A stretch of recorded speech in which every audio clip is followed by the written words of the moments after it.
Ruins. The remains of civilization. The lives we humans live are far less permanent than we would like them to be. Even the things we do and create don't last that long, all things considered. Some of the oldest ruins in the world are around 12,000 years old. They're almost certainly not the first, but think about that. This planet is billions of years old. Our species is a flash in the pan comparatively. It really puts things into perspective. It makes me want to use my life wisely. So here I am making a video on YouTube about Pokémon ruins, because where there are people, there are marks on our environment. The Pokémon world has ruins and ancient civilizations just like our world, so I thought it would be fun to examine some of the ancient ruins in Pokémon games and piece together what we can about how people in the ancient Pokémon world lived.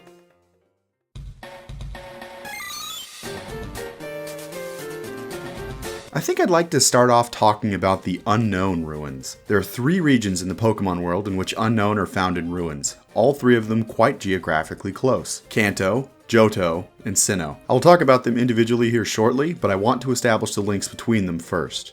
I think the ruins of Alph and the Tanoby and Solaceon ruins were constructed for and served similar purposes, but I would only go as far to say that the ruins of Alph and Tanoby ruins were built by the same people. Not only are they in relatively close proximity, being from bordering regions, they also have puzzles that unlock access to the unknown. The Solaceon ruins have no such mechanism, even in the ancient past of Hisui. I propose then that 2 groups independently came to revere Unown, a people in the Kanto-Johto area, and one of the groups inhabiting ancient Hisui. This is supported by the existence of the Sinjoh ruins, built by 2 groups from Johto and Sinnoh who blended their culture to worship Arceus. They hit you over the head with this idea as soon as you arrive, with this hiker drawing comparisons between Alph and the Spear Pillar specifically. Now that we have all that established, I want to cover Tanoby first because it's the largest geographically and probably the one the least of you have visited. The Tanoby ruins are situated on Seven Island of the Sevi Islands, which is an archipelago south of the Kanto mainland, which, by the way, the Sevi Islands are considered part of the Kanto region. They consist of 2 parts.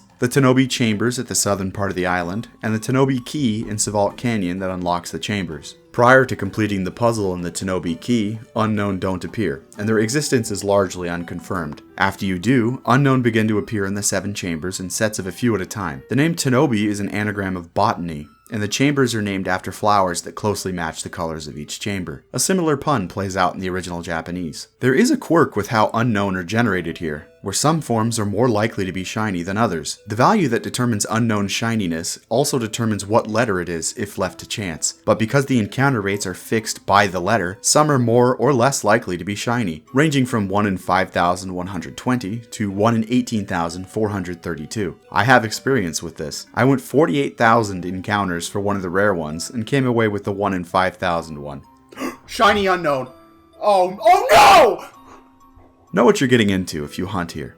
Even then, probably don't. This does not apply to Unown in generations after 3. Outside, we can encounter several trainers who give us a little bit of information about the ruins and how they're seen by modern people. This pair appears to be an apprentice painter and either her minder or teacher. They came here to paint an ancient building, and interestingly, Edna has a Smeargle. That might not seem like a big deal, but every Smeargle is personalized. Hers has Fake Out, Extreme Speed, Protect, and Quick Attack. Not what I would have done, but she's obviously not trying to complete a Pokédex. The people of the Pokémon world are aware of the existence of multiple Unown ruins, as evidenced by this NPC. Whether they've been connected by the Pokémon themselves or some sort of architectural quirk is unknown to me.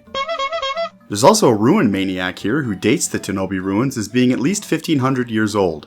That's about all I have to say about this place. Its mystery is really heightened by the other places, only when viewed as a set. The ruins of Alph are synonymous with Unown. When I asked 5 of my friends about Unown ruins, all of them immediately assumed that I was talking about Alph. I can't fault them, because the other 2 areas, Tanoby and Solaceon, are pretty bare bones by comparison. The ruins of Alph stand out because for all the mystery, there are things to uncover. Chief among them, the Unown themselves. The researchers here have devised the Unown Report, and catching new forms of Unown works towards completing it. In Generation 2, it's a Pokédex mode consisting of a list of words associated with the various forms, like Nuzzle for N and Laugh for L. In the remakes, it's a key item that adds some flavor to the scientific side of the Pokemon world. As you catch more and more, their understanding grows and it updates. Let's talk about a few of the advancements. There are conflicting ideas about how the Unown communicate. What is known, though, is that their communication, telepathic or otherwise, can be picked up on a radio. Regardless of if Unown are the origin of written language, which I don't believe in personally,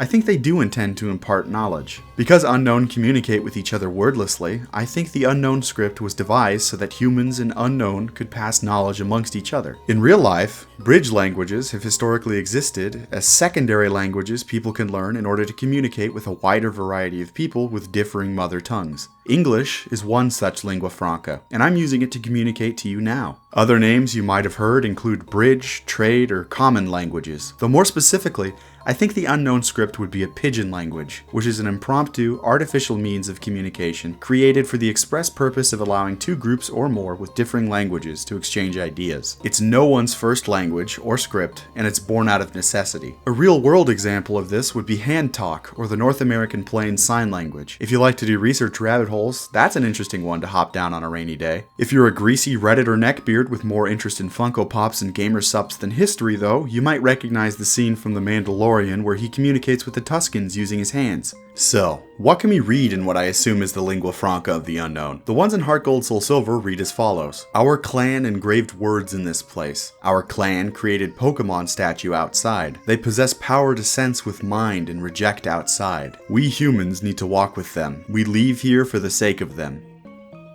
Our friends look up and heartily congratulate us.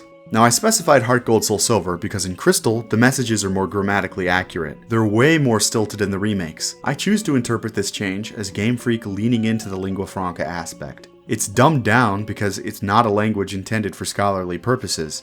It gets the point across, and that's all. Now, if any English speakers were curious, in the original Japanese games, the Unown don't spell out English words for the most part. They spell out messages in simplified Romaji, which is the phonetic English spelling of Japanese words. It's how the Japanese type, for example. And I guess how the Unown do too. You access these messages by reading clues on the back of the puzzle chamber doors. One is accessible from the offset and requires use of an escape rope to unlock. Another requires you to surf and you must use flash to unlock it. The latter two are accessed via the northernmost parts of Mount Mortar and require Ho-Oh in your party and a water stone to be used. The Unown, by the way, begin to appear in the wild in sets after the 4 puzzle chambers are solved. They baffle me. Not the mechanisms themselves, puzzles are fun, but the Pokemon they depict. One depicts Ho-Oh, not a problem. 2 of them, though, have been extinct for millions of years, and as I touched upon in my video on Pokemon museums, one of them is only alive in very small populations. Their fossils can be found here in Generation 4, but judging from real-world experience, accurate fossil reconstruction is a very active process. For example, it's taken us almost 150 years as a species to take our understanding of Megalosaurus from this to this. For millennia prior to that, potential explanations of fossils ranged from dragon bones to giant bones to elephant bones. Really, for the vast majority of recorded history, fossils were just weird bones. All that to say, it's very unlikely that humans as we know them lived alongside or even understood these ancient fossil Pokemon. Now I know that the Pokemon world is not our world one-to-one, and there are examples of very technologically advanced ancient civilizations, but I doubt the ruins of Alph are dozens of millions of years old. They're probably about as old as the Tanoby ruins, which are a couple thousand years old at least. If they dated back millions of years, I'm certain we would have heard about it. Also, as I mentioned at the beginning, not too much the humans build lasts longer than 10,000 years. Not only this, writing we can see in the ruins refers to the writers, the people of Alph, as humans. At this point, I should probably mention that the Unown report refers to the inhabitants as, quote, relatives of humans, end quote. And then it refers to the people as humans again. That's a piece of the puzzle that I don't get. But I think with knowledge that comes later, the scientist who wrote the report may have just chosen an awkward way of referring to human ancestors of humans. The introduction of Mega Aerodactyl and its later Pokedex entry in Ultra Moon somewhat muddies this conundrum further. The relevant ones read as follows. From Ultra Moon, Mega Evolution awakened some dormant genes, bringing back the sharp rocks that once covered Aerodactyl's entire body. From Let's Go Pikachu and Eevee. The power of Mega Evolution has completely restored its genes. The rocks on its body are harder than diamond. Aerodactyl in the ancient world looked nothing like their depiction on the slide puzzle. But if you don't believe me yet, listen to the most relevant one, from the Crown Tundra where Aerodactyl and other fossils appear in the wild. This is a ferocious Pokemon from ancient times. Apparently even modern technology is incapable of producing a perfectly restored specimen. I strongly believe that this Pokemon's appearance strongly suggests that none of the fossils in the Crown Tundra are native. They all went extinct. The modern ones are all from some sort of reconstituted instituted Jurassic Park-esque anti-extinction effort, except Kabuto. As I mentioned earlier, this little dude has stood the test of time on its own. To reiterate, there was no way that the people of the ruins of Alph could have known about what they depicted on the slide puzzles. So if they didn't coexist, and even if they did, the Pokemon wouldn't have looked like that, how and why did the people here come up with these depictions for their slide puzzles? Unknown writing we can read on the floor from the humans that inhabited here implies that they left for the sake of the unknown. They departed to learn to walk with Pokemon as friends, and so left behind measures to protect the unknown. The fact that they put puzzles in both Tanoby and Alph implies to me that this separation of people and unknown was never intended to be permanent. The caveat there is, I don't think they ever intended to return themselves. I put forward that the humans of Alph were shown Pokemon from their future in order to seal away the unknown. Only when their descendants were able to recognize what the slide puzzles depicted could they be opened and the knowledge of unknown allowed to spread. In reality, I don't imagine any of this was intended, but it really makes a compelling in-game idea, doesn't it? So, where did the people of Alph go? If you bring a fateful encounter or Hall of Origin Arceus to the ruins of Alph, you can be transported to the Sinjoh Ruins, a mysterious place between Johto and Sinnoh. All we know about its relative location is that it's northeast of Blackthorn City, which probably means it's south of Sinnoh. That lines up vaguely with the real-life inspirations of the two regions, with Sinnoh's island of Hokkaido to the northeast of Johto's Kansai region. We get to see very little of it, but what we do see is reminiscent of both the ruins of Alph and the Spear Pillar, as mentioned earlier. This whole area is one of the most significant pieces of evidence tying Unown to Arceus. The ruins were constructed to worship Arceus by people who came from the Johto area and Sinnoh, two places where there are unknown ruins. The only places where unknown ruins exist, if you consider Tanoby and Alph to be of similar origin like I do. What is there to do at the snow-covered Sinjoh ruins? Other than looking around at the wall-to-wall snow, we can catch Cynthia at the cabin, who's here on an archaeological mission to study myths and ruins. Kind of like us right now. The hiker who greets you at the offset really hammers home the idea that Alph and the Spear Pillar are related. You know, if you haven't picked up on me saying that 3 times already. He seems to be really wise and knowledgeable for a nameless NPC. He compares Arceus' creation myth of emerging from an egg to the egg culture of Johto before informing us of a precedent of shared culture across the Pokemon world. I'm guessing you know about the big ticket event here at the ruins, so let's get on with that. If you go to the Mistri stage with only Arceus in your party, you choose and bear witness to the creation of a Dialga, Palkia, or Giratina. After a dramatic cutscene featuring Arceus, Unown, and images from a stock image library, you receive a level 1 specimen of the one you chose. You can do this twice on one save file, one time with an Arceus caught at the Hall of Origin, and one with the fateful encounter Arceus. And that's about all there is to do here.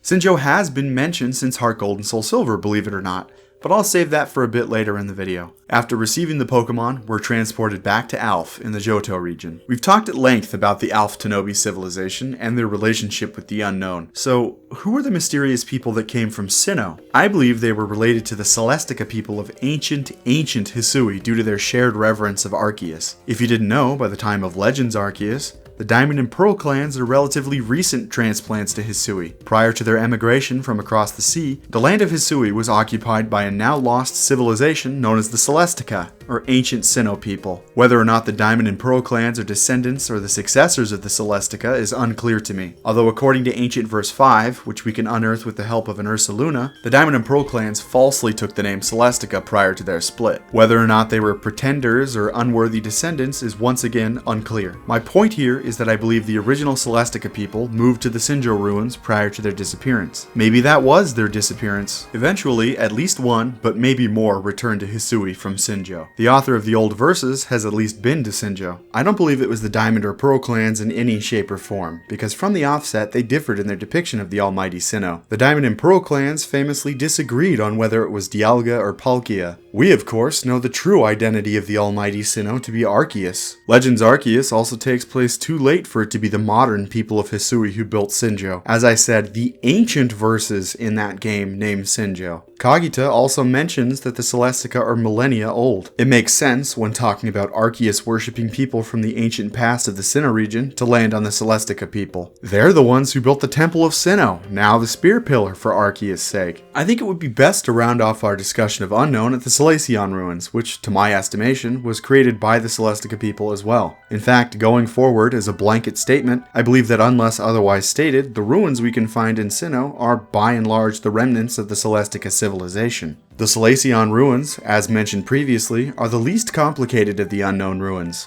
They are a bit difficult to navigate quickly, but they lack the puzzles and locking mechanisms of the Alph Tanoby ruins. They're open from the outset, and the Unown themselves form a puzzle. You see, the Unown writing on the back wall of the first room spells out the directions you're intended to use to get to the treasure room. The Unown themselves also serve as a hint, with Unown that spell out the word friend, appearing one letter at a time in each of the transitory rooms until you reach the end. The 20 remaining letters appear in each of the dead-end rooms with an even share. When you reach the end, you come to a room with several treasures, among them the Defog HM in Platinum, and some writing on the wall. The major inscription reads, "Friendship. All lives touch other lives to create something anew and alive." The same inscription is in Legends Arceus, and in that game, it's a single room. The structure itself is definitely more interesting in the Sinnoh games, but I think the Hisui depiction of the Solaceon ruins have more of a fun side quest. The Unown research notes are a series of riddles that take you all over the region looking for hidden Unown. When you find them all, Unown begin appearing in the ruins in droves. I don't consider this to be a locking mechanism because the Unown are physically present before they begin appearing in the wild. In the case of Alph and Tanoby, not a single one can be seen anywhere before doing the puzzles. The Solaceon ruins are also tied to the Ruin Maniac tunnel. This NPC advises you to check in with him after catching different types of Unown. The more Unown you see, the longer the tunnel gets until eventually a chamber containing question mark and exclamation point Unown is uncovered. It was recently discovered that you don't actually need to catch the various forms of Unown to progress the Ruin Maniac tunnel. You just need to see them. And guess what? You don't even need to see all the letters, just 26 of the 28 available forms. This means you can see the 2 Unown contained within the chamber to have it count towards unlocking the chamber itself. That's kind of funny. You also find Hippopotas in the tunnel if you never knew where it was growing up, like I didn't.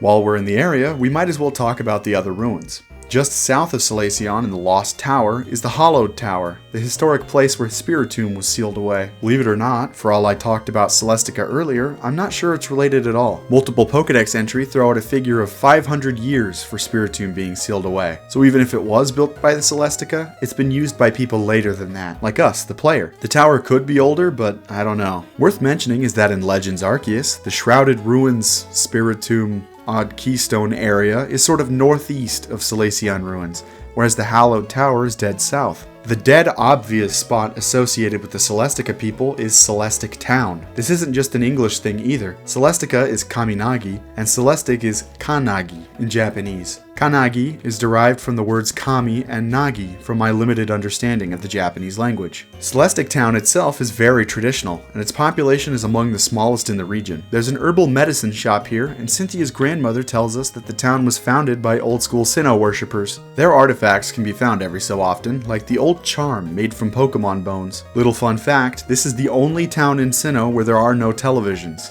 I checked. Of extra interest here are the ruins. Outside the cave are frescoes of Dialga and Palkia. Inside is a fresco of Uxie, Mesprit, and Azelf surrounding light thought to be either Dialga or Palkia. In the post-game of Platinum, Cynthia explains this point of view to us, and then offers her own. The 3 depictions could represent Dialga, Palkia, and Giratina instead of the lake spirits. The light then would represent some unknown force. Probably Arceus. I don't know though. They look pretty identical to the lake spirits, but who knows?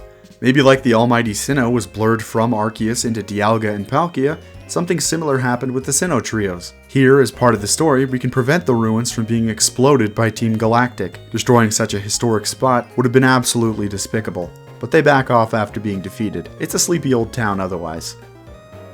The Spear Pillar is the pinnacle of the Celestica civilization. Atop Mount Coronet, the ominous structure spears the sky with its pillars, lording over the Sinnoh region. It's the site of several major confrontations with the legends of Sinnoh, chief among them Arceus at the Hall of Origin. It has lasted for centuries after the departure of the Celestica, but it wasn't until recently that it became known by its modern name, the Spear Pillar. Once upon a time, it was known as the Temple of Sinnoh, a grand Parthenon dedicated to Arceus and the 10 Pokémon of Hisuian legend. During the climax of Pokémon Legends Arceus, Dialga or Palkia, depending on which you chose, destroys the temple upon transforming into its origin form. The roof and statues are entirely gone after this, and the pillars are reduced to the state we can see in the modern Sinnoh games. It was really cool to see this happen in-game, and it's an odd feeling to return in the Sinnoh games knowing that you, in another life or continuity or whatever you may call it, witnessed the reason they call this place what they do in real time. The appearance of the Spear Pillar differs by game actually. In Diamond and Pearl they're mirror versions, while Platinum incorporates aspects of both. Go figure. Every time we've seen this place, it gets damaged somehow, and I would not doubt that further returns to Sinnoh will trash the place irreparably. There is an extension to the Spear Pillar that can be accessed by playing the Azure Flute. When played, a spectral staircase appears leading to Arceus. A battle ensues in the sky in which you can catch a piece of the creator. In Legends Arceus, walking up the staircase leads you to a strange place that quite resembles the Mistri stage. It's here, I think, that Arceus created Sinnoh, and probably the universe. That would make this place among the oldest in the entire series. Not the structures though, those came a bit later. Why don't we talk a little bit about the Celestica themselves? Who were they? Can we meet any of them? If I may, I'd like to take your attention to the old verses of Legends Arceus that I mentioned earlier. I assume that the ancient verses of Legends Arceus were authored by the same person. A person I believe to be cursed with immortality until they're able to impart wisdom on the successor of the ancient hero of Hisui and legend. That's us, so we likely meet them. I will spend an eternity until the one with the mission appears. Verse 12.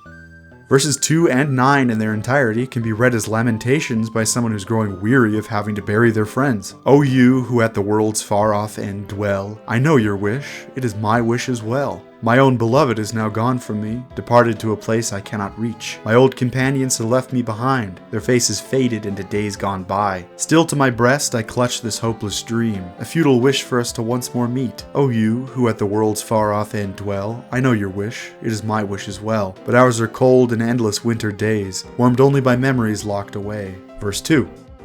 I set the bones of Pokémon adrift upon the river. I let my memories flow on, adrift upon the river. And to the ocean they will flow, perhaps around the world they go. How many bones and days now gone have I now set adrift from me? How many bones and days to come will I yet set adrift to sea? While every gift with which I part takes a sliver of my heart. Verse 9. Verse 17 to me seals the identity of the person. Once there was a god of field, and once there was a god of spring. Upon Hisui's winds it wheeled, brought life to every growing thing. Where go you when you are not here? Asked I one day the god of spring. No answer would it give me clear, but still did I have an inkling. There is no great dark truth untold, it simply does not like the cold.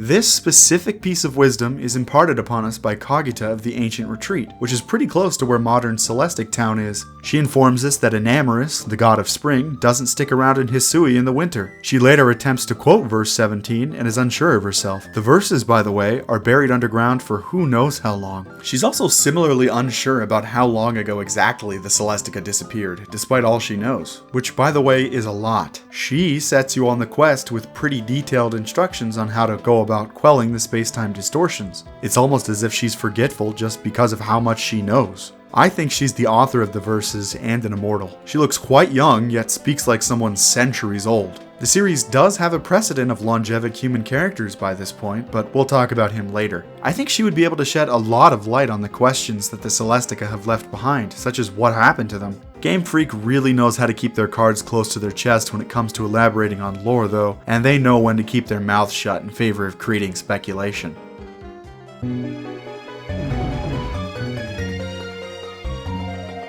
The last of the Celestica ruins is going to serve as a pivoting point for the next section of this video. Viewers who are keen on their lore are probably wondering why I haven't mentioned Snowpoint Temple. This is me doing that now. Snowpoint Temple opens up a can of worms with a whole lot of implications for the past of the Pokemon world. Snowpoint Temple is, in modern Sinnoh, the most intact of all the ruins I believe belong to the Celestica. Nothing in-game to my knowledge outright says they're connected, but sophisticated masonry involving pillars in the Sinnoh region is kind of the Celestica people's architectural calling card. It's all very Greco-Roman. Volo, who claims to be an inheritor of the Celestica people, even wears a chitin and sandals, if not really to send home the vibe. At the bottom of Snowpoint Temple, there's a locked door which only responds to the presence of the stone, iron, and icicle plates. Inside is the dormant legendary Pokemon Regigigas, who legends say towed the continents on its back in order to shape the world. Generations later, after the land of Hisui became known as Sinnoh, there is no door, but Regigigas has returned to sleep. Awakening it requires the presence of Regi Regirock, Registeel, and Regice. It is said that these Pokemon were sculpted by Regigigas out of natural materials. In Pokemon Platinum, bringing a fateful encounter Regigigas, not the one you catch in Snowpoint, to the ruins you can find on Route 228, Mount Coronet, and Iron Island, awakens Regirock, Regice, and Registeel respectively. The question I then present to you is this: why are their presences left out of the prophecies and old verses of ancient Hisui?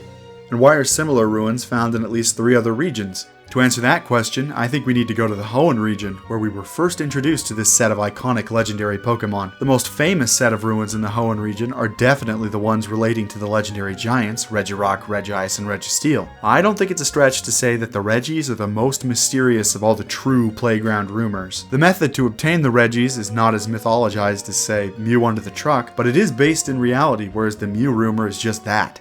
A rumor. I will say though, using strength on a truck is a lot less complicated than using a guide to translate text for a script intended to be read with your fingers. So how exactly does one uncover the mystery of the sleeping giants of Hoenn? If you're following along for some reason, I urge you to watch the entire process and then come back to follow it step by step. First, you need to go to the sealed chamber, which can be accessed by Route 134's underwater section. The first chamber contains the Braille alphabet, which you're intended to use to decipher this inscription. It says, "Dig here," and if you use dig in front of it, a doorway to another chamber opens. Inside, there are 7 inscriptions. Oddly, the English version of the message is changed from Gen 3 to 6, despite it remaining the same in the original Japanese. Regardless of version, the meaning of the inscriptions don't change. According to them, the writers lived in these caves thanks to the legendary giants. For one reason or another, though, the writers came to fear them, and so sealed them away in hopes that someone more courageous would come along in the future. It's unclear if the people lived alongside the Regis or simply harnessed their power. I think the latter is more likely, given that Regirock, Regice, and Registeel were locked away. The final inscription reads, "First comes Relicanth, last comes Wailord" in Ruby, Sapphire, and their remakes. The Pokemon are switched in Emerald. Consequently, interacting with this wall with a Relicanth or Wailord in your first and last slots, depending on the version you're playing, causes an earthquake which unlocks 3 chambers scattered about the Hoenn region. The sound that plays is actually the sound of the truck from the beginning of the game coming to a stop, funnily enough. I like to imagine that the moving truck is driving around Hoenn unpacking the Regis as this cutscene plays. In true Regi fashion, they each have their own cryptic method of unlocking them once you find them, which is sort of a Regi staple, and they are everywhere. You can find similar chambers in the Sinnoh region, as mentioned earlier, and the Unova and Galar regions. I think that the presence of sealed away legendary giants and their lack of presence in prophecy and folklore can be best explained by Regigigas not being some profound god or force of nature, like other legendary Pokemon. According to common legend, Regigigas is responsible for the positioning of the continents themselves. I don't think this is the case in reality, but like Professor Laventon, I think there is a bit of truth to the legend. I think it's more likely that Regigigas as a species are highly creative Pokemon. Likely, a set of them was created by Arceus in order to perform small-scale changes to the natural world. Living in an era where all-powerful Pokemon actually did exist and scared the crap out of people could have contributed to a hyperbolic reputation for Regigigas. We just don't see it perform any of the feats it's purported to be able to pull off. Most of what Regigigas does is sleep. On the flip side, we can witness legendaries like Palkia warp space-time or Kyogre drown the world. I personally think that Regirock, Regice, Registeel, Regieleki, and Regidrago were created by Regigigas because it grew bored with simply moving around dirt and rocks. It desired more, and perhaps to create friends for itself. This being part of Regigigas' nature explains the presence of multiple sets of the legendary giants coexisting, including Regigigas itself. Being the only continent-towing giant for miles in any direction must be a lonely existence, especially in the era before people and Pokemon grew to coexist peacefully. Regigigas is a rather sad Pokemon when viewed through that lens, and I think collecting my thoughts has made me appreciate it more. It's not just weird slacking.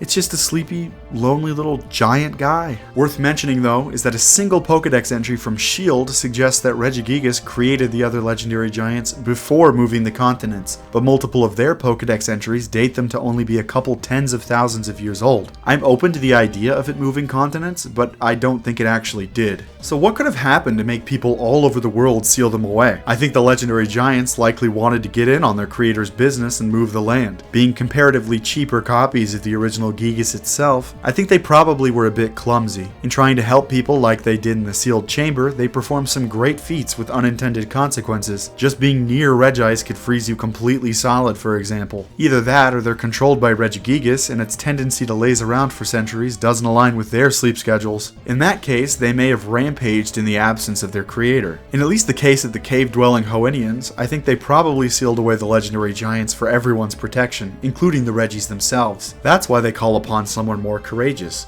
The Regis lie in wait for someone skilled enough as a trainer to tame their awesome power, or for Regigigas to wake up and stop being a lazybones. Maybe in other regions they were eradicated rather than sealed, or perhaps there are regions out there that were reduced to dust by the legendary giants of their time. It could be that the regions with Regi ruins are merely the cultures that survived them. Unfortunately, there isn't a way to know. I do really believe that the ruins weren't created by the same culture though, because there is some variance in the architecture and attitudes left behind by their creators. Some ruins require the following of instructions, and others require a 2009 visit to Toys R Us. There is one thing that I should mention though. The braille that we use in Hoenn to decode the instructions for unsealing the Regis appears in one other place, the Sevi Islands. There's a similarly cryptic puzzle in Mount Ember requiring out-of-place HM usage, and you're there to get the ruby. So I think some Hoenn Regi sealers made their way to Kanto at some point. Mount Ember is a cave, which the people inhabiting the sealed chamber seem to thrive in. I don't know what happened to them, and realistically their inclusion is just to facilitate Hoenn references to justify the side quest to unlock inter-region trading. There are actually other examples of Hoennian migration to the area, and I'll get to it here in a bit. For now, let's return to Johto.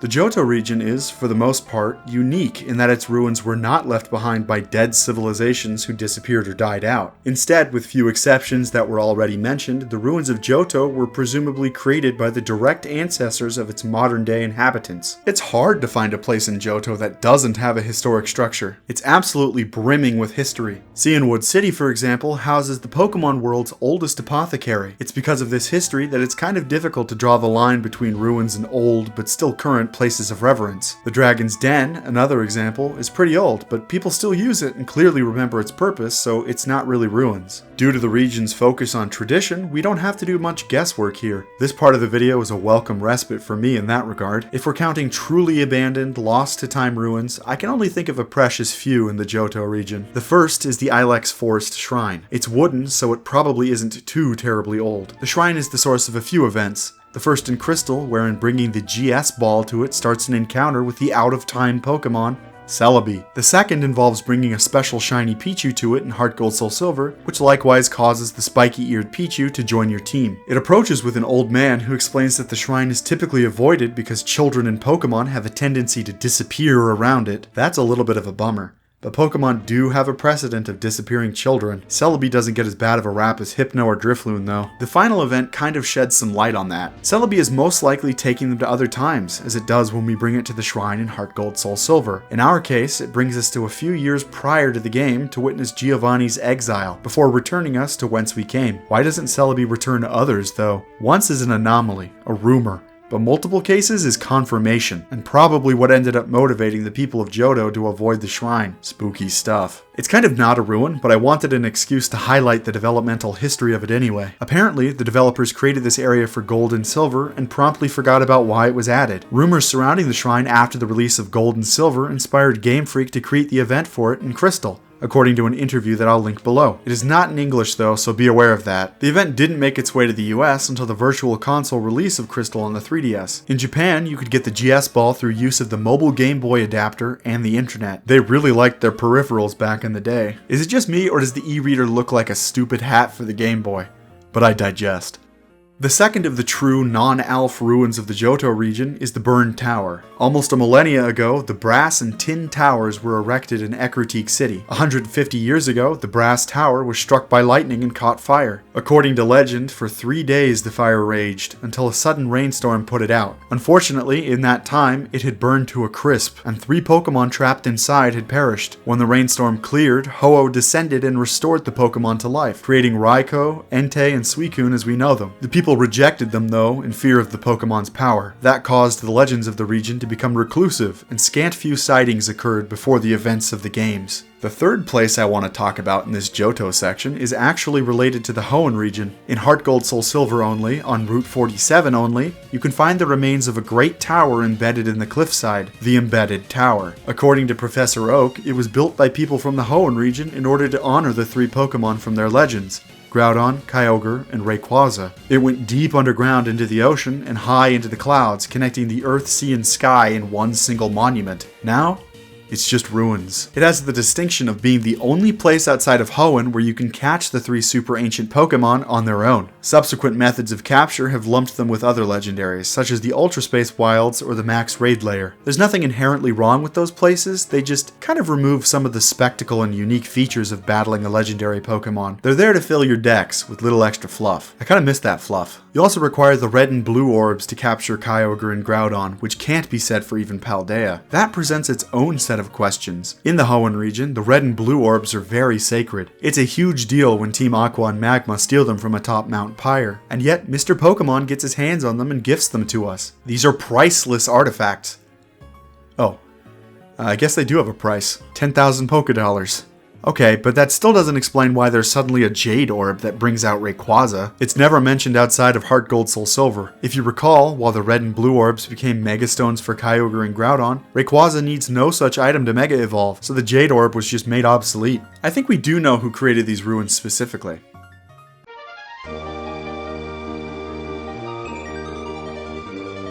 The Draconid are a people who, like their name implies, have a strong connection to Dragon-type Pokemon, and they've admired Rayquaza for millennia. In the Hoenn region, the Draconid erected the Sky Pillar for the express purpose of revering and summoning Rayquaza on demand, just like you can do with all three super ancient Pokemon at the Embedded Tower. Worth mentioning is that the Draconid were invented for Omega Ruby and Alpha Sapphire and have no mention in the originals. Although the two sets of games take place in alternate continuities, that doesn't mean they can't exist in the Game Boy Advance games. Structures attributed to them in Omega Ruby and Alpha Sapphire still exist in Ruby Sapphire and Emerald. Unlike the previously mentioned Celestica people, the Draconid never really disappeared. Likely, as the world became safer, there was less need to devote time and energy toward worship of legendary Pokemon for safety. This is pretty true of all societies in the Pokemon world. In the case of the Draconid, I think they mingled with the other people in Hoenn, if they existed, losing most of their sense of identity over time. Dedicated lore keepers such as Zinnia exist, but in very few numbers. She informs us that Groudon and Kyogre battle every 1,000 years or so, which makes it important to have knowledge of countering them. Zinnia's knowledge, and by extension the Draconid's knowledge, doesn't seem to end with the Hoenn region. She's acutely aware of the war in Kalos leading up to the ultimate weapon from 3,000 years prior, and even mentions truth and ideals at one point. Combined with the existence of the Embedded Tower, this knowledge suggests that the Draconid people traveled about the world, or had other ways of keeping up on world news.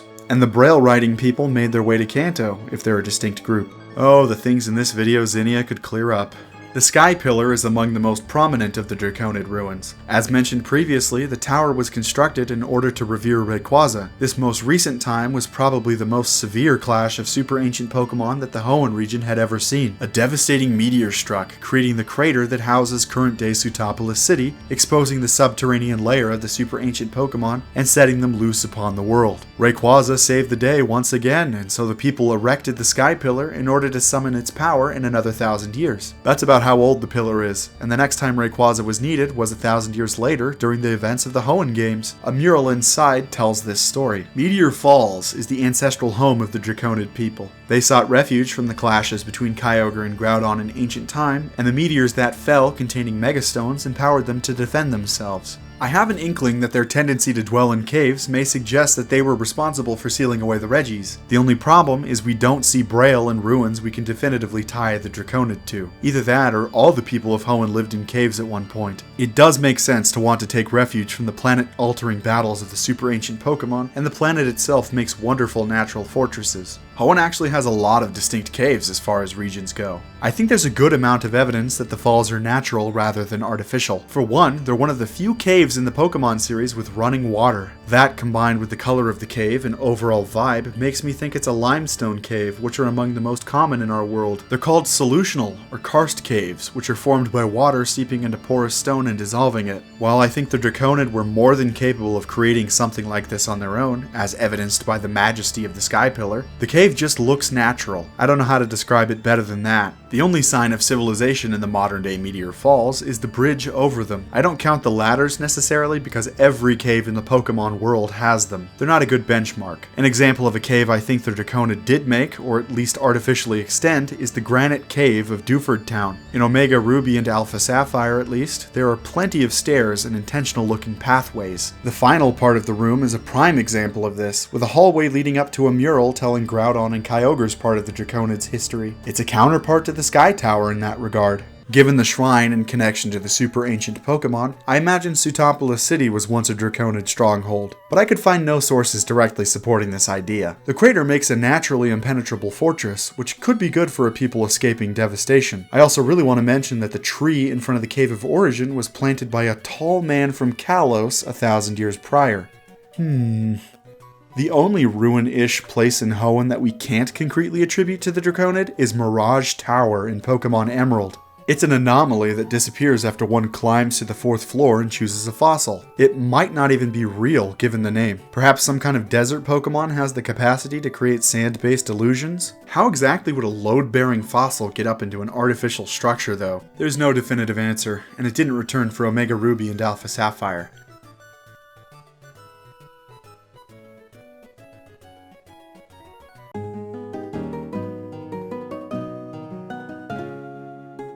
Relic Castle takes the ideas of the Mirage Tower and greatly expands upon them. An NPC even mentions the tower in Black and White too. Relic Castle is a grand underground structure that has been buried in the sand over millennia. We actually witness this, as floors from Black and White become inaccessible due to shifting sand several years later. The ruins are actually connected to much of southern Unova via cave tunnels, as seen in the sequels. They most likely occupy a good chunk of underground Unova. These are just the ones we can see. So how old are they? Professor Juniper herself dates the inert Darmanitan outside to around 2,500 years old. Something caused them to shut down around that time, to my understanding. We can reawaken them with a Rage Candy Bar, which is interesting. These Darmanitan just might be some of the oldest Pokemon with a confirmed age that we can catch. Recent excavations uncovered either the light or dark stone depending on whether you played black or white respectively. It was put on display in Lenora's Nakreen Museum, which I touched upon in my video on museums in the Pokemon world. The other ended up in Celestial Tower, which I touched upon in my video about graveyards in the Pokemon world. Like and subscribe while you're at it if you like this video so far. The Dragon Stones discovered here contained Reshiram and Zekrom after their disappearance in ancient times. That, combined with a remark from an NPC, places the Relic Castle as a place that was once under the influence of one or both of the brothers of Unovan legend. One, though, I think, ended up being dominant. Or at least his ideology got the edge. Whether it was the older hero of truth with his Reshiram or the younger hero of ideals and his Zekrom depends on your version. This isn't just an arbitrary difference though. Depending on which brother ended up in control here, more of the civilization remains out on Route 4. Given the Black 2 timelines focus on the future and modernity, you may be unsurprised to know that more ruins remain in the White 2 timeline. I can see this meaning two things. Either the older brother put more emphasis on infrastructure and lasting, while the younger one was more concerned with change and advancement, or Zekrom was more destructive to the Relic Castle's infrastructure than Reshiram. If you don't know the story of the twin heroes of Unova, it goes as follows. Millennia ago, there were two brothers who lived in the area we now call Unova. They created it using a single powerful dragon Pokemon. They had brought peace to the land, but disagreed on how to keep it. The older brother sought truth, while the younger sought ideals. They had it in their minds that only one of them could be right, and so they decided to fight. As a result, the dragon Pokemon they used to bring Unova into existence split into two. Reshiram sided with the older brother and his truth, and Zekrom with the younger and his ideals. What ensued was an exhausting battle in which neither side prevailed. Reshiram and Zekrom were cut from the same cloth, you see. The twin heroes wisely realized that neither of them was necessarily right. They were equally strong and equally correct. Truth and ideals could coexist. But the sons of the heroes disagreed. They started the conflict of their fathers anew. And this time, Reshiram and Zekrom razed the Unova region to the ground with their fire and lightning. Then they disappeared. It's not known what happened after that, but the region did recover and the dragons were turned to stone spheres. Now, I want to address a few things from the Unovan myth. The brothers are widely considered to be the founders of Unova, and that was at least 2,500 years ago. Different sources who tell us this myth in-game differ. Drayden uses more vague language, while N states that the role of the brothers in creating Unova was literal. I think it's likely that the latter was fed propaganda from Ghetsis and believed it wholeheartedly. What other choice did he have? Instead, I think the brothers likely did something along the lines of bringing peace with the dragon through subduing warlords or protecting people. They became unifiers of Unova. The time of the Pokemon world 3 millennia ago was very dangerous. The games frequently throw out 3,000 years ago when it comes to massive calamities. In Hoenn, the manifestations of the land and sea themselves were clashing as they do every 1,000 years. In Kalos, a great war broke out in which a king stricken with grief unleashed a terrible weapon upon the world. A sleeping titan awoke in Galar, covering the region in darkness. Oddly, Melmetal is stated to have died out around the same time too. My point is, around this time, something bad was happening to everyone around the world. Some bounced back, some didn't. I think Unova fell into that latter category, or at least was disorganized until two brothers came along with their dragon-type Pokemon and founded Unova. Again, the game dates the Darmanitan Sentinels outside as existing for about 2,500 years, so the city surely existed long before then, probably closer to 3,000 years ago than not. The Relic Castle was the seat of the brothers' power for a time.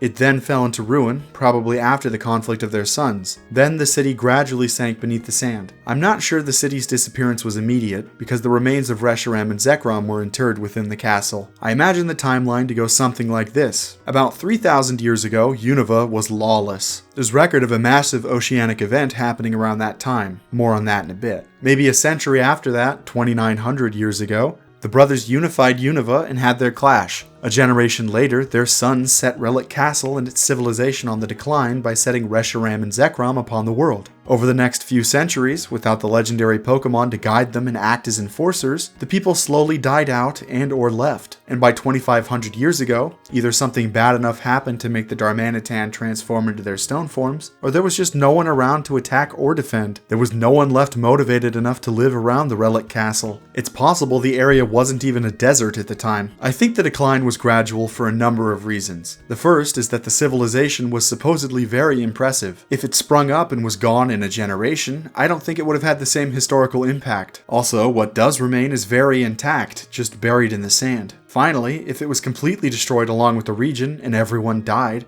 who would have lived to remember and pass down the legends? It seems to me that Unova as we know it was founded by the brothers, and if it was some other kingdom or known by another name, surely someone would have mentioned that. There is another location of note in Unova that is rumored to be involved with the brothers. Perhaps we can shed some light on ancient Unova by exploring it. The Abyssal Ruins can be found off the coast of Undella at the bottom of Undella Bay. The map description tells us that it's an ancient tomb said to contain the remains of a great king. There are a grand total of 47 treasures you can find in the place, 15 elemental plates, and millions of Pokédollars and relics from an ancient civilization. The description of most relic items places them at about 3,000 years old. There's that number again. So the place is at least that old, but who knows when it flooded. Navigating the place requires the decoding of many purple pillars within the depths. The pillars give you instructions on how to navigate the place in addition to a brief recorded history of the inhabitants. Each symbol corresponds to a letter of the English alphabet in the English language games. They're meant to be read backwards, so this becomes...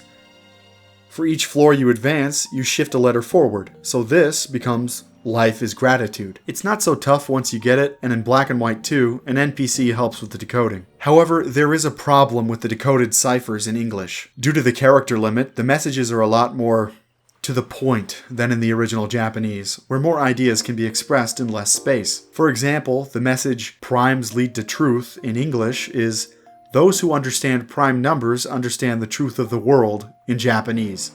That is a lot different and way more useful because you're supposed to follow the prime numbered turns in front of you. It isn't just the hints that are lost in translation, but the history of the people of the Abyssal Ruins also. The king was someone who believed in a middle ground between right and wrong. He could speak with all living beings and was able to read the future in order to save his people from a great tsunami. That sort of rules out the idea that the ruins were always underwater. The ruins appear to be an intentional guide, with the treasure left behind for someone who would be considered worthy by the king. At the end, you can find a relic crown worth 300,000 Pokédollars to the right collector. The place is strange, and remember how I wondered how it ended up underwater? There's some evidence to suggest that it was either intentionally flooded or the king knew it would end up underwater and prepared accordingly. You see, you have a certain amount of tiles you can traverse within the ruins before a defense mechanism ejects you. The glyphs on the wall warn you to be intentional and swift. It's quite sophisticated. A lot of sources online attribute Abyssal Ruins to the brothers, but I'm not convinced. But if that were the case, I think we can make some safe assumptions about at least who he would have been in relation to the brothers. If he was one of the brothers, he would have become king after the battle with the other brother. The king didn't believe in extremes, after all. In opposition to this idea, though, is that truth and ideals are never mentioned in the glyphs. Neither is any dragon. The subtle detail that holds a lot of weight in my mind is that this place has no version differences, whereas the ruins in the desert do. Really, the only connection to them is that they existed at about the same time in the same region. If he was related to them, he most likely came before them rather than being one of them. There's about a 500-year gap between a city all but confirmed to be associated with them, and this ruin that has a passing mention by someone decidedly not an expert. As I stated earlier, the king probably had special powers. These special powers are, as far as I can tell, only associated with the brothers once by the researcher Zinzalin. Yeah, that's right. One of the Team Plasma sages helps us to decode the ruins, by the way. Apparently Ghetsis researched the place extensively, which begs the question, why were they so interested in the Abyssal Ruins when all of their other interests were world domination? If I may direct your attention to the opening cutscene of the game, where N is crowned with something that greatly resembles the relic crown I mentioned earlier. Oh yeah, wait a minute. Doesn't N possess the power to communicate with Pokemon? A power that the King of the Abyssal Ruins once possessed? Now would be the perfect time to tell you that at the bottom of the Abyssal Ruins there are 4 words which can't be translated. 3 of them have been highly debated for the past decade or so. However, one of them is pretty widely accepted to have been cracked. It's a word that changes its character length across languages, conveniently lining up with a character whose name also changes across languages with the same amount of characters. Harmonia.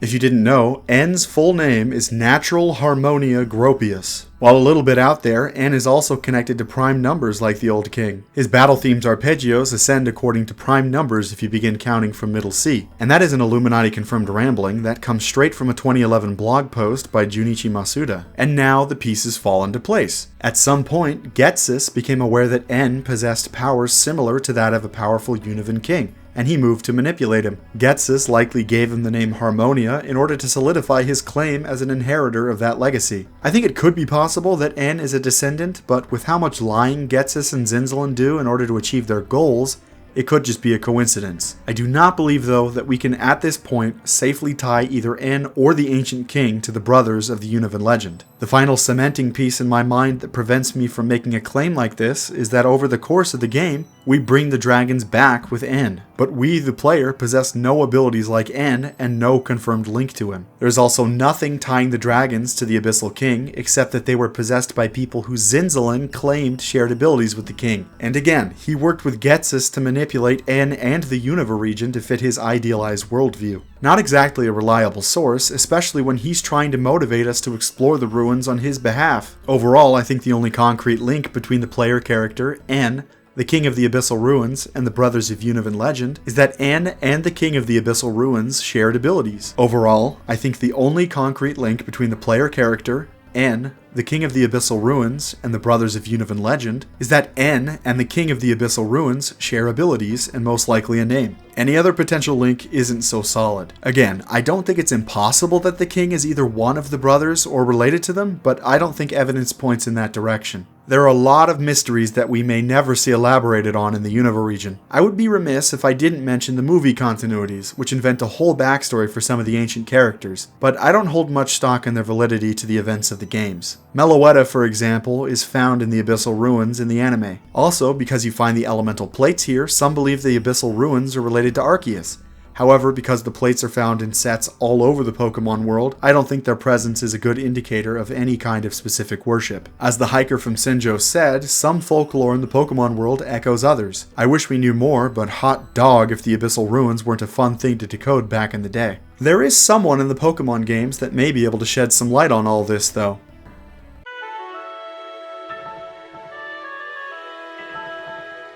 He's a character who survived 3,000 years, that magic number, and will be appearing in the upcoming Legends ZA.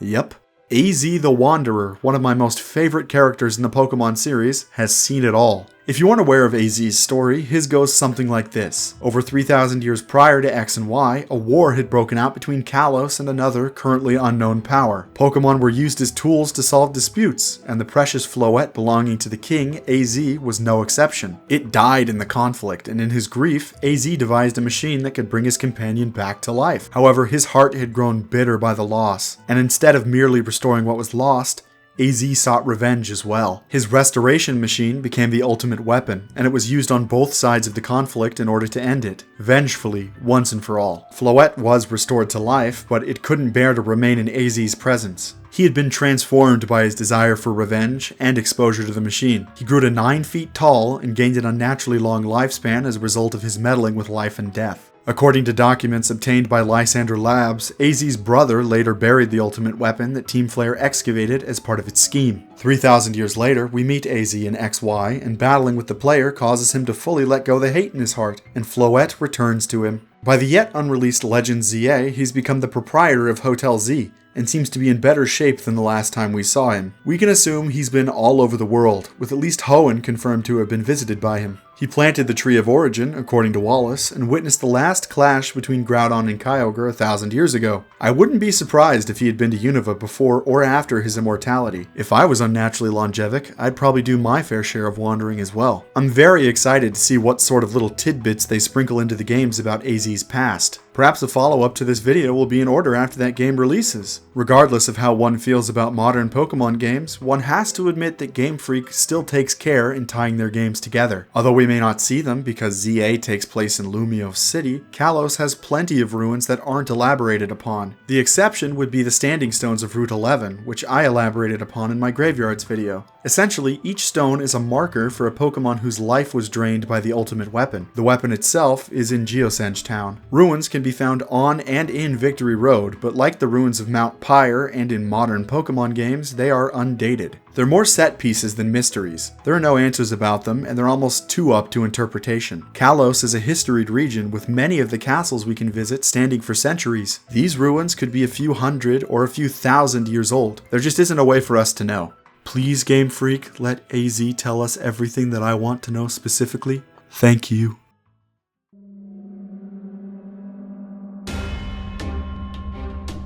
The Alola region is traditional, similar to Johto. For that reason, a lot of the buildings and places in the region feel more like historical sites than they do ruins. In a lot of cases, they still serve a purpose in the present day. The ruins of the Guardians come to mind. Tapu Koko, Lele, Bulu, and Finny all have shrines dedicated to them, and despite them not being fully abandoned, they are called ruins. People still worship them, and they still offer protection. We actually visit them at a very interesting time in Alola's history. The region is currently undergoing rapid modernization, which is leading to a loss of tradition and reverence for spiritual Pokemon. Resorts and supermarkets are becoming more and more common, and tourism of people who just don't get it is a major export. Nearly every region we can visit has some sort of history of deification of Pokemon, but Alola is the only one we can visit wherein the revered Pokemon have operated uninterrupted. Kanto has no such history. In Johto, although the traditions are kept alive, the attitudes of a few bad actors several centuries prior caused Ho-Oh and Lugia to go into hiding. In Hoenn, Rayquaza only needs to come into work once every 1,000 years. Sinnoh forgot its roots long ago, and the legendaries really only come out after significant mortal meddling. The revered legendaries of Unova, Kalos, Galar, and Paldea were mostly sealed away. Now that I think about it, it seems like the present of the Pokemon games is a period of reawakening of old legends. It almost makes me feel as if a major shakeup is coming, what with all the monthly catastrophes being thwarted. The Guardians of Alola have been around forever though, and make their presence known fairly regularly. Tapu Bulu seems to be the most vengeful of them all, with at least 2 places known to have been destroyed by it. Tapu Village itself, but also the thrifty Megamart. Like Johto, the ruins in Alola don't really hold any mystery, and that's fine. It really speaks to the longevity and tradition of the people of the region. The ancient people of Alola lived simple lives except for when it came to revering legendary Pokemon, it seems. The Altar of the Sun and the Moon and the Lake of the Sun and the Moon are both very elaborate stone structures tied to Solgaleo, Lunala, and Necrozma. They're entirely intentional, as it seems the lines between dimensions are more easily blurred at these locations. It's light work to punch ultra wormholes at these places, and I think the stone structures were intended to survive anything that could come through. They're remarkably well kept. Time has not been kind to the ruins on Pony Island near Seafolk Village comparatively. Practically everything there is crumbling save for the buildings that Hapu and her family occupy. I have a few theories as to why so few of the abandoned ruins in Alola are in good shape. The first is that all of their architectural prowess went toward reverence of deified Pokemon. Their own living spaces were of a lower priority or required less staying power. It could be that there's some sort of power keeping the altar and lake structures intact. I also think it's plausible that they just weren't as lived in. Either that or some sort of legendary Pokemon created them, but I think that line of thinking is dangerously ancient aliens adjacent. The ruins of Alola are few and far between.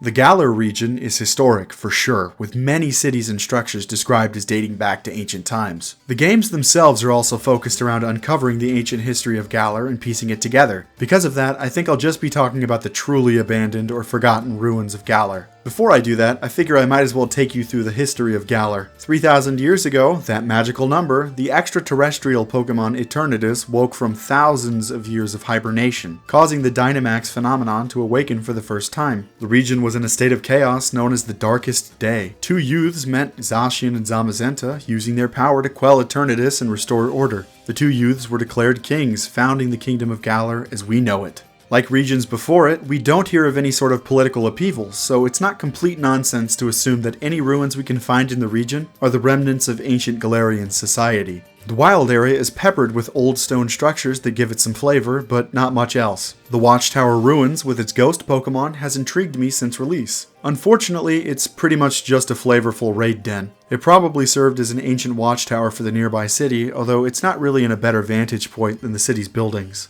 Galar Route 8 is very cool. Navigating through the crumbling ruins while avoiding mostly Unova Pokemon is a fun prospect. I really wish there was more to uncover about it. Please, if you know more, let me know. But as far as I can tell, it's just a creative route. If I had to take a guess, though, I think it was probably some sort of ancient suburb or offshoot of Hammerlock. The fortress walls of that city are described as dating back to the Middle Ages of the Pokemon world, so perhaps no one wanted to live outside the city walls after their construction. And thus, the Route 8 ruins fell into disrepair. I'm not sure one can truly call them abandoned anymore though, because it seems the local phalanx treat the place like their own little fortress.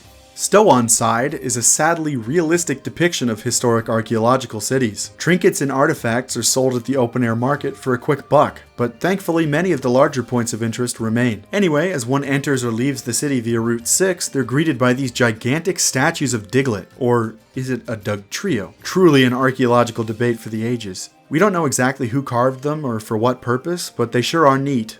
The biggest draw here, though, is the ancient mural of the heroes, which Bede unfortunately destroyed, which fortunately revealed this statue of the heroes. It's cool, but I wish he hadn't done that. Leading up to the site are these colorful Claydol columns. I dig them. Between Yamask, Runerigus, and the mural and statues of Stow-on-Side, I think it's safe to say that the ancient Galarians liked painting. Their ruins were probably much more colorful than they appear today. If you didn't know, a lot of Greco-Roman statues and pillars were not originally white like we imagine them. I bet a glimpse into the ancient past of the region would reveal far more color than it lets on. That's probably true of the Celestica ruins too, now that I think about it, but who knows, considering Arceus is white and gold like the ruins of the day. I should also mention the Slumbering Weald's Shrine. It has to be about 3,000 years old if the tale of the Darkest Day is to be believed. That's around when Zacian and Zamazenta retreated into their stone forms following the founding of the region. I've got to say, Galar has some of the coolest, if a little underdeveloped, ruins in the Pokemon series.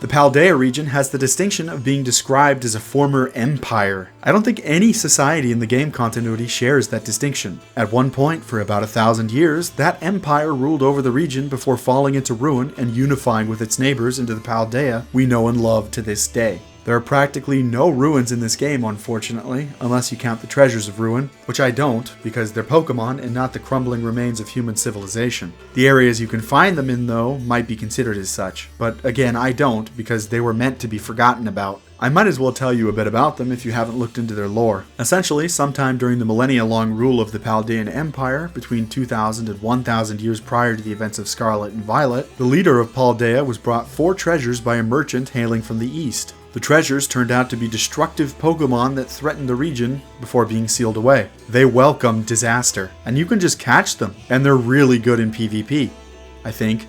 I like Chi-Yu because it's like one of the quirky goldfish that I like, and the snail one looks like that episode of Adventure Time.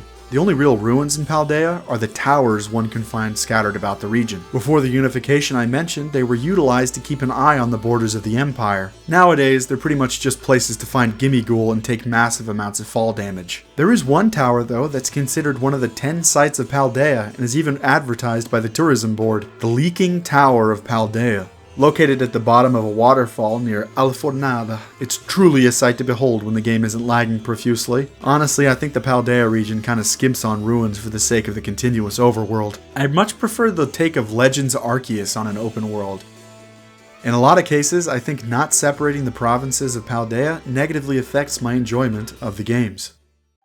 If you hadn't noticed, the contents of this video are a little front-heavy. Ruins have fallen out of favor when it comes to being a vehicle for background lore. Since the late 3DS era, ruins just haven't hit the way they used to. Of course, there are exceptions like Galar and Hisui, but we used to have an uninterrupted chain of interesting ruins to explore. I would say Generation 2 through 6 was the golden era of ruin exploration in Pokémon. Nowadays, ruins are just relegated to set pieces, and they don't feature as heavily in the types of stories being told with the Pokémon games. That's completely fine in my opinion. Ruins obviously don't make a Pokemon game good, bad, or even more enjoyable. They're just one of the types of areas in Pokemon that I find endlessly interesting. I was going to end this video with a top 3 ranking, but I honestly can't decide. The Unown Ruins, the Regi Ruins, and the Ruins of Unova are my top 3 in no particular order. Each of them has their own unique, distinct set of charms that set them apart from each other. The Unown Ruins feel like, to me, a statement in the void proclaiming, I was here, don't forget about me. They're quite alien places, and the mystery of the unknown is fun to try and unravel. A new Unown Ruin hasn't cropped up in a Pokemon game in almost 20 years now. Unown Ruins have appeared as late as 2022 in Legends Arceus, but it was a revisit to a previous one. I really wonder what sort of new ruin we could see next. For all I talked about them in the video, I'm still just as mystified as I was listening to the strange radio broadcast for the first time